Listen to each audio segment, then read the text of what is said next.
सभी धम्म मित्रों को सप्रेम नमो बुद्धाय जय भीम।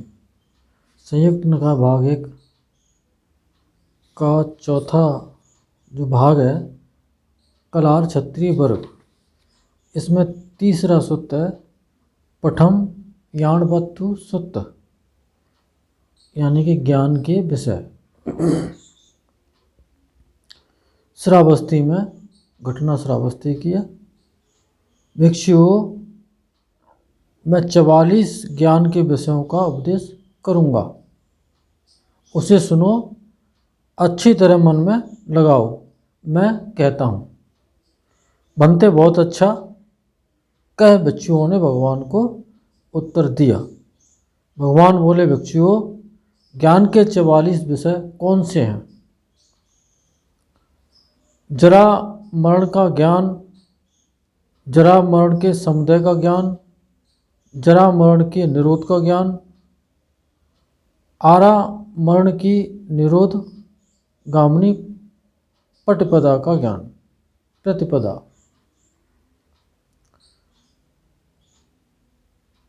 5 से लेकर के 8 जातिका, 9 से 12 भव, 13 से 16 उपादान, 17 से 20 तृष्णा और 21 से 24 वेदना, 24 से 28 स्पर्श, 29 से 32 षडायतन, 33 से लेकर 36 नाम रूप और 37 से लेकर 40 विज्ञान। 41 संस्कार का ज्ञान, 42 संस्कार के समुदय का ज्ञान, 43 संस्कार के निरोध का ज्ञान और 44 संस्कार की निरोधगामिनी प्रतिपदा का ज्ञान। भिक्षुओं, जरा मरण क्या है? ये पहले आ चुका है बुद्ध वर्ग में। भिक्षुओं, जाति के समुदय को जरा मरण का समुदय होता है। जाति के निरोध से जरा मरण का निरोध होता है। जरा मरण की निरोधगामिनी प्रतिपदा यही अष्टांगिक मार्ग है, जो कि 1 सम्यक दृष्टि, 2 सम्यक संकल्प, सम्यक वाक यानी कि वाणी, सम्यक कर्मांत, सम्यक आजीविका, सम्यक व्यायाम, सम्यक स्मृति और सम्यक समाधि। भिक्षुओं, जो आर्य श्रावक इस तरह जरा मरण का ज्ञान जान लेता है, जरा मरण के समुदय को जान लेता है, जरा मरण के निरोध को जान लेता है, जरा मरण की निरोधगामिनी प्रतिपदा को जान लेता है, वही उसका ज्ञान है। यानी कि जान लेना ही ज्ञान है। जब तक नहीं जाना तब तक वो हमारा या आपका किसी का भी ज्ञान नहीं हो सकता है। जो इस धर्म को देख लेता है, जान लेता है, पहुंच चुका है, प्राप्त कर लेता है, यथार्थ है यानी सत्यता है, अवगाहन कर लेता है, वही अतीत और अनागत में नेतृत्व ग्रहण करता है। अतीत काल में जिन श्रमण ब्राह्मण ने जरा मरण को जाना है, उनने इसी तरह जाना है जैसा कि मैं कह रहा हूँ, और कोई दूसरा जानने का तरीका नहीं है। इस बात को ठीक से कान खोल करके सुनना और समझना चाहिए। फालतू में इधर उधर अपने मन की शक्ति को और बेमतलब की आशा रखना बिल्कुल बेकार है। भविष्य में जो श्रमण ब्राह्मण जरा मरण को जानेंगे, वो इसी तरह जानेंगे जैसा कि मैं कह रहा हूँ। यह परंपरा का ज्ञान है। ये प्रकृति की इसी तरह की परंपरा है, उसका ज्ञान है। भिक्षुओं, आर्य श्रावकों को धर्म का ज्ञान और परंपरा का ज्ञान प्रशुद्ध हो जाता है। वे आर्य श्रावक सम्यक संपन्न, दृष्टि संपन्न हो जाते हैं। दर्शन संपन्न, धर्म में पहुँचे हुए, धर्मद्रष्टा। शैक्ष, ज्ञान से युक्त, शैक्ष विद्या से युक्त। धर्म श्रोतापन, आर्य, निर्वैध, प्रज्ञ और अमृत के द्वार तक पहुंचकर खड़े होने वाले कहे जाते हैं। अमृत के द्वार का मतलब होता है अनंत अवस्था, निर्वाणिक अवस्था या अनंत का द्वार श्रोतापन्न से भी समझ सकते हैं। भिक्षुओं, जाति, भव, उपादान, तृष्णा, वेदना, स्पर्श, षडायतन, नाम, रूप, विज्ञान और संस्कार। चौथा, द्वितीय याणवत्थु सुत्त, ज्ञान के विषय। भिक्षुओं, मैं 77 ज्ञान के विषय का उपदेश करूंगा, उसे सुनो। पहले में 44 ज्ञान के विषय और इसमें 77 ज्ञान के विषय प्रकाशित कर रहे हैं भगवान। भिक्षुओं, 77 ज्ञान के विषय कौन से हैं? जाति के प्रत्यय से जरा मरण होने का ज्ञान, यानी कि जन्म के जुड़ जाने से, और जरा मरण यानी कि बुढ़ापा और उसके बाद मौत होने का ज्ञान। जाति के नहीं होने से जरा मरण के नहीं होने का ज्ञान। अतीत काल में जाति के माध्यम, जाति के प्रत्यय से जरा मरण हुआ करता था, इसका ज्ञान। अतीत काल में भी जाति के नहीं होने से जरा मरण नहीं होता था, इसका ज्ञान। 5 से 6 भविष्य में भी, और 7 जिन धर्मों की स्थिति का ज्ञान है वे भी क्षय होने वाले हैं, स्वयं व्यय होने वाले, छूटने वाले और रुक जाने वाले, इसका ज्ञान। भव के प्रत्यय से जाति होने का ज्ञान, उपादान के प्रत्यय से भव, तृष्णा के प्रत्यय से उपादान, वेदना के प्रत्यय से तृष्णा, स्पर्श के प्रत्यय से वेदना, षडायतन के प्रत्यय से स्पर्श, नामरूप के प्रत्यय से षडायतन, विज्ञान के प्रत्यय से नामरूप, संस्कार के प्रत्यय से विज्ञान, अविद्या के प्रत्यय से संस्कारों के होने का ज्ञान। भिक्षुओं, यही 77 ज्ञान के विषय कहे गए हैं। पठम अविद्या पच्च्या सुत्त। अविद्या ही दुखों का मूल है। श्रावस्ती में भिक्षुओं, अविद्या के प्रत्यय यानी कि होने से संस्कार होते हैं, संस्कार के प्रत्यय से विज्ञान होता है। इसी तरह सारा दुख समूह उठ खड़ा होता है। केवल अविद्या की वजह से ये दुख समूह इकट्ठा हो जाता है। ऐसा कहने पर एक भिक्षु ने भगवान को यह कहा, बनते जरामरण क्या है और जरामरण किसको होता है? भगवान बोले, ऐसा पूछना ही गलत है। भिक्षु जो ऐसा कहे कि जरामरण क्या है और जरामरण किसको होता है, अथवा ऐसा कहे कि जरामरण दूसरी चीज़ है और दूसरे को ही वह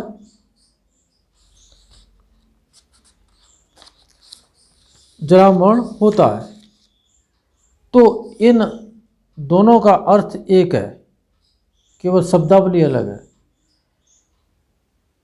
केवल शब्द ही भिन्न है। भिक्षु, जो जीव है वही शरीर है या जीव दूसरा है शरीर दूसरा है, ऐसे दृष्टि रखने वाले का ब्रह्मचर्य सफल नहीं हो सकता। भिक्षु, इन दोनों अंतों को छोड़ बुद्ध मध्य से धर्म का उपदेश करते हैं कि जाति के प्रत्यय से जरामरण होता है। सीधी सी बात है, किसको जरामरण होता है, किसको ये होता है, ये फालतू की बात है। जन्म के जुड़ने से ही जरा मृत्यु होती है। जो आदमी जन्मा है उसी को जरा मरण होगी, और जो पूछ रहे हैं उनको भी, लेकिन अंतर्बोध नहीं है ना, इसलिए ये कौन है, कौन देख रहा है, कौन सुन रहा है, कौन पढ़ रहा है, इस तरह की ये मिथ्या दृष्टि उत्पन्न हो जाती है। बनते जाति क्या है और किसकी जाति होती है? प्रश्न भले ही गलत पूछे गए हैं, लेकिन ये प्रश्न हमारे भी हो सकते हैं, तो उनका समाधान कैसे निकलेगा।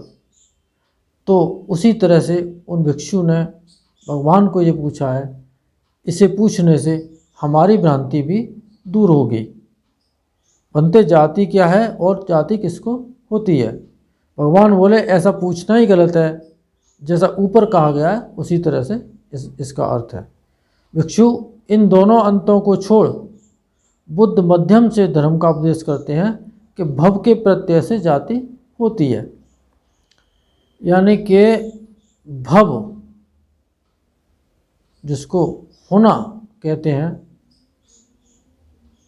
उसी के प्रत्यय से जन्म होता है, उसके जुड़ने से जन्म होता है।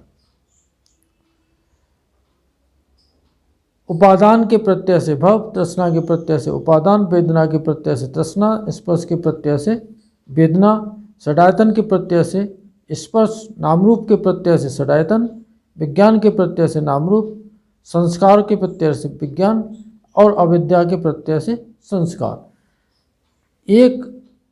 एक चीज दूसरे के वजह से होती है, दूसरे के कारण से होती है। एक चीज दूसरे के कारण से होती है, तो ये कारण से ही ये श्रृंखला आगे चलती है। बिना कारण के दुनिया में कुछ होता नहीं है।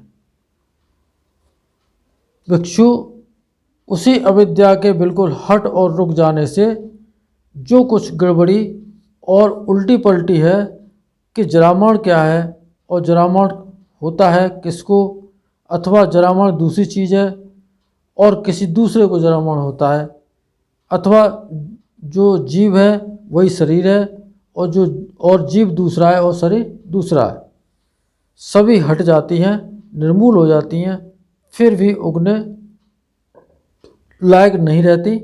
जाति संस्कार सभी कुछ हट जाता है। ये सारे जो प्रश्न हैं उनका हल एकदम से निकल आता है। द्वितीय अविद्या पश्चा सुत्त, अविद्या ही दुखों का मूल है। श्रावस्ती में भिक्षु अविद्या के प्रत्यय से संस्कार होते हैं, इसी तरह से सारा दुख समूह उठ खड़ा होता है। भिक्षु यदि कोई पूछे जरामण क्या है और जरामण किसको होता है,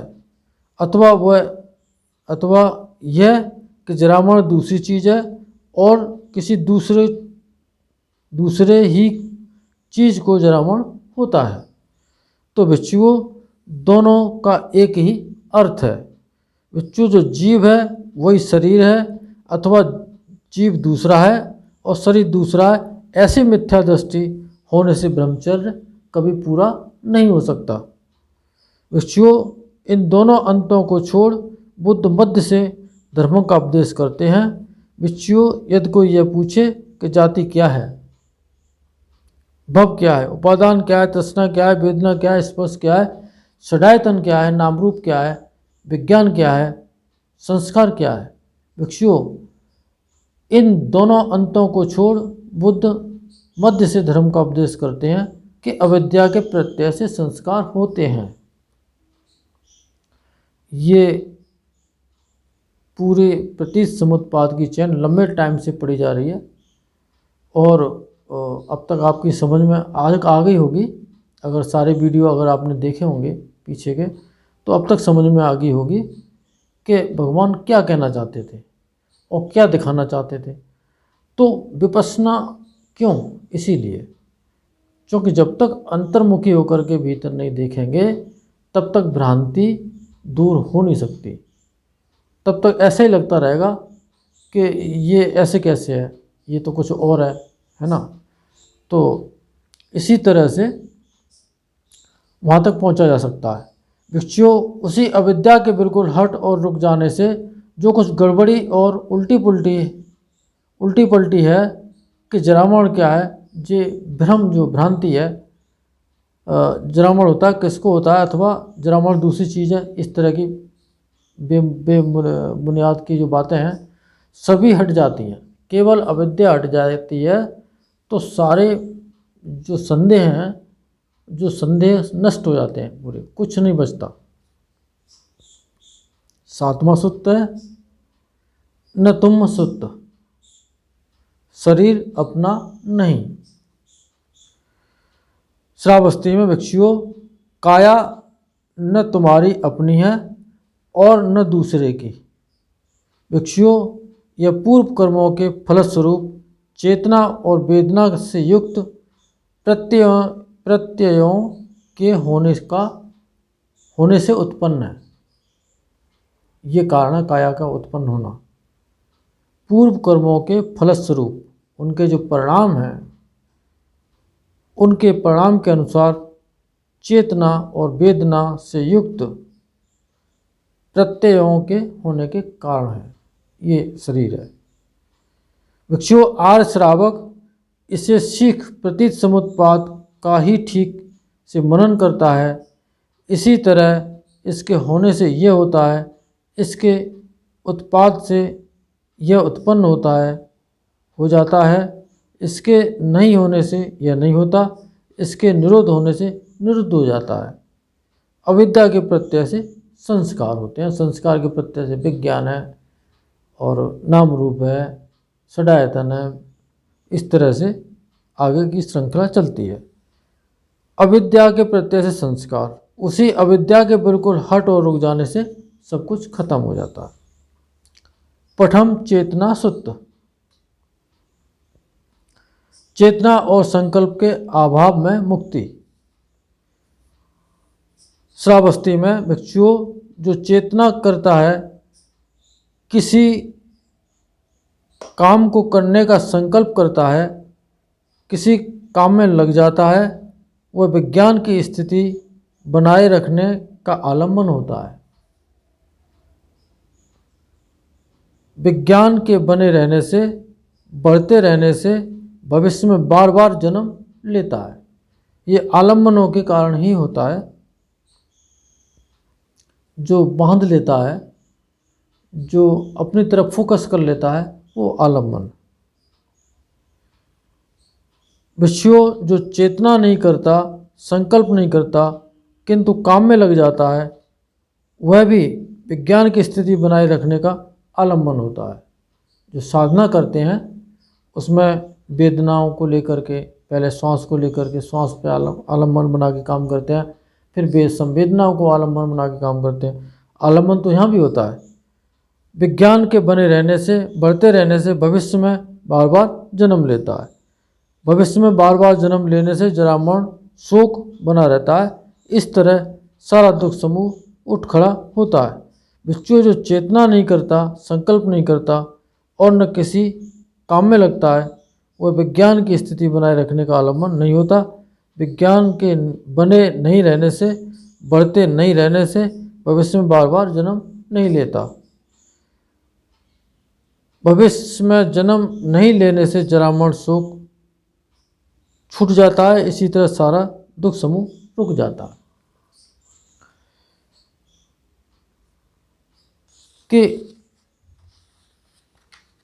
संवेदनाएं मिली और उसको भोगने लग गए तो वो एक आलम्बन बन गया, और उसके स्वभाव को जान लिया तो वो प्रज्ञा बन गई। और इस तरह से प्रज्ञा का जब स्टॉक ज़्यादा हो गया तो निश्चित तौर पर चित्त में निर्मलता आई और वो उसका काम पूरा हो जाता है। इन्हीं सत्य वचनों से आप सबका मंगल हो, भला हो, कल्याण हो, संसार के सारे प्राणी सुखी हों। साधु साधु साधु।